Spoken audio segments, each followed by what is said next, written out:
রান্না করতেছি কচুর লতি দিয়ে ইলিশ মাছ দেয়া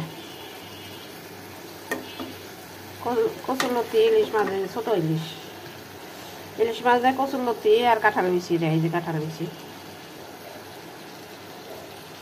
অনেক মজার একটা আইটেম, মজার খাবার এটা মজা। আর এই পাশে হইল এই চাল কুমড়া দিয়ে চিংড়ি মাছ দিয়ে চাল কুমড়া ওই একই চিংড়ি মাছ দিয়ে চাল কুমড়া রান্না করতেছি। কচুর লতি ইলিশ মাছ দেয় কাঁঠাল বিচি দেয়, সেই মজার খাবার এটা। কাঁঠাল বিচি দেয় কচুর লতি অনেক মজা লাগে, আমার কাছে ভালো লাগে। কাঁঠাল বিচি রেখে দিয়েছিলাম ফ্রিজে, নষ্ট হয়নি, খাইতে আছি। আর এটা মিষ্টি কুমড়া এটা দিছি, মিষ্টি কুমড়া দিয়ে এই একটা টমেটো দিছি। মিষ্টি কুমড়া করা মিষ্টি কুমড়া তো এর লেগে সিলি নেই, আসিলাই খাম, গরুর মতো খাম আজকে। আসিলে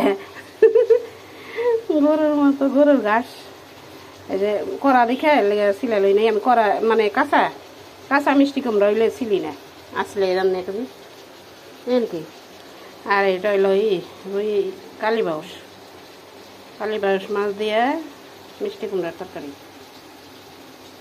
কালীবাউস দুইয়া কাইটে নিয়েছি, ছোট ছোট মাছ। এটা কাঁচামরিচ পেঁয়াজ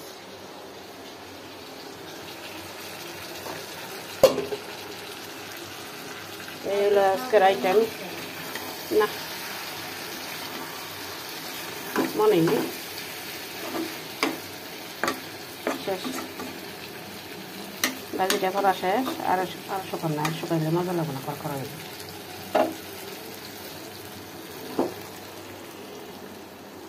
সাবধানা কি আছে, না থাকলে কইও।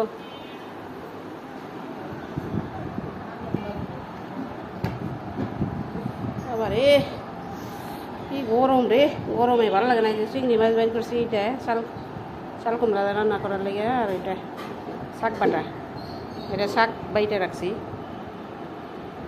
বিক্রমপুরের আইটেম এটা। শাক বাটা তরকারির মধ্যে মিষ্টি কুমড়া তরকারির মধ্যে দিব। মিষ্টি কুমড়া লাউয়ের তরকারি, করলার তরকারির মধ্যে শাক বাটা দিলে অনেক মজা লাগে। বানাই রাখছি, পরে দিব রান্না করার সময়। কাকুরা মিষ্টি কুমড়া তরকারি এটা।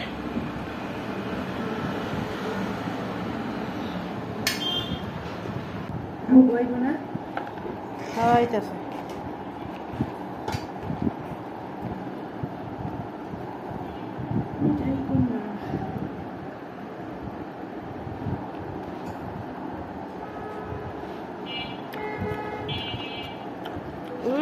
সালাদটা সেই হয়েছে রে।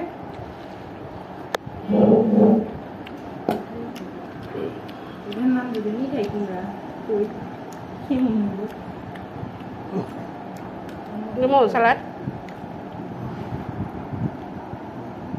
না ওটা খাও।